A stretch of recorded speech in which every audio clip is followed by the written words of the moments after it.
अच्छा, हम सब ने ये देखा है, किसी भी रेस्टोरेंट में खाना खत्म होते ही या घर पर भी हमारे सामने एक छोटी सी कटोरी में सौंफ आ जाती है ना? पर कभी सोचा है कि ये सिर्फ सांसों को ताज़ा करने के लिए है या इसके पीछे कोई बड़ा राज भी छिपा है?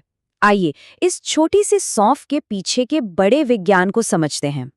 तो सवाल यही है कि खाना खाने के बाद सौंफ चबाने की ये जो आदत है, क्या ये बस यूं ही चली आ रही है या फिर हमारी दादी नानी के इस पुराने नुस्खे में वाकई कोई गहरा वैज्ञानिक लॉजिक छुपा हुआ है?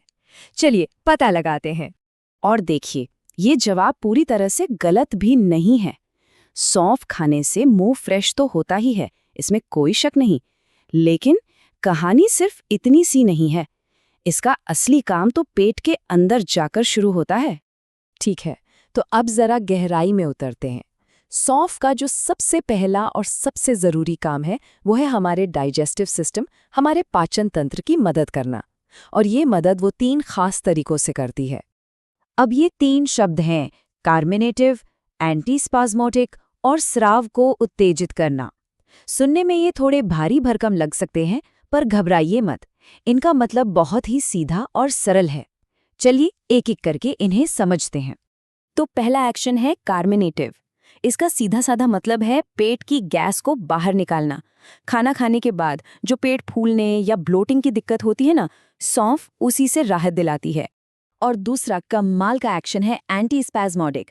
अरे वही, जब कुछ ज्यादा भारी खाना खाने के बाद पेट में अजीब सी मरोड़ या ऐंठन महसूस होती है, बस सौंफ पेट की मांसपेशियों को रिलैक्स करके उसी दर्द को रोकती है, जिससे पाचन का प्रोसेस आरामदायक हो जाता है। पर रुकिए, कहानी यहीं खत्म नहीं होती। ये तो कुछ भी नहीं है। सौंफ का एक ऐसा फायदा है जिसके बारे में शायद ही कोई जानता हो, और इसका लेना देना हमारे पेट से नहीं बल्कि हमारे फेफड़ों से है। जी हाँ, पेट से शुरू हुई कहानी सीधे फेफड़ों तक पहुंचती है। सौंफ की इस छुपी हुई ताकत के पीछे हैं ये 2 हीरो कंपाउंड्स, एनिथोल और फेनेकॉन। ये हैं वॉलेटाइल ऑयल्स, मतलब ऐसे तेल जो बहुत आसानी से भाप बनकर उड़ जाते हैं। और सारा का सारा खेल इन्हीं का है। तो होता ये है कि जैसे ही हम सौंफ खाते हैं, ये दोनों तेल हमारे खून में घुल जाते हैं और खून के साथ सफ़र करते हुए ये पहुंचते हैं सीधे हमारे फेफड़ों में। वहां जाकर ये हमारे सांस की नली में जो छोटे छोटे बाल होते हैं, जिन्हें सिलिया कहते हैं, उनमें हल्की सी हलचल पैदा करते हैं। और इस हलचल से वहां जमा हुआ बलगम बाहर निकलने लगता है। इस पूरी प्रक्रिया का एक फैंसी साइंटिफिक नाम भी है, म्यूकोलाइटिक एक्शन। म्यूको यानी म्यूकस मतलब बलगम, और लाइटिक का मतलब है तोड़ना। तो सौंफ गाढ़े बलगम को तोड़कर पतला करती है, जिससे वो आसानी से बाहर निकल जाता है ना कमाल की बात? अच्छा, अब एक और सवाल मन में आता है। सौंफ के साथ अक्सर वो मीठी मीठी मिश्री या चीनी क्यों होती है? क्या बस स्वाद के लिए, या इसके पीछे भी कोई साइंस है? तो देखिए, मामला बड़ा दिलचस्प है। सौंफ के जो तेल हैं वो काफ़ी पावरफुल होते हैं और कभी-कभी गले में हल्की खराश या चुभन पैदा कर सकते हैं। पर जब साथ में चीनी होती है तो वो हमारे मुंह की लार में घुलकर एक सिरप जैसी एक मीठी सी परत बना लेती है, और ये परत हमारे गले को उन तेज तेलों से बचाती है। और ये कोई तुक्का नहीं है। साइंस भी यही मानती है कि हमारे गले और श्वसन तंत्र के लिए सबसे अच्छी कोटिंग एक शुगर सिरप ही दे सकता है। तो सौंफ और चीनी का ये जो कॉम्बिनेशन है ना, ये सिर्फ परंपरा नहीं बल्कि एक सोचा समझा वैज्ञानिक फॉर्मूला है। और सुनिए, सौंफ का खजाना सिर्फ इन जादुई तेलों तक ही सीमित नहीं है।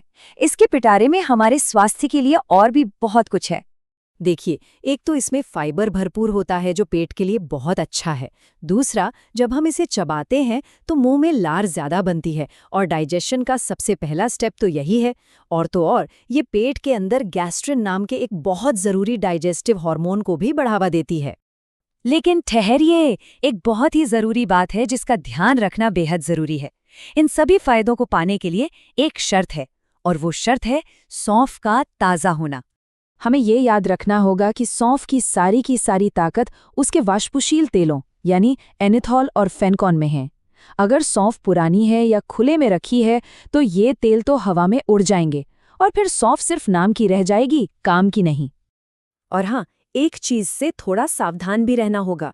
कभी-कभी बाजार में पुरानी सौंफ में नकली खुशबू मिलाकर उसे ताज़ा बताकर बेच दिया जाता है। इसलिए हमेशा अच्छी क्वालिटी की सौंफ ही चुनें।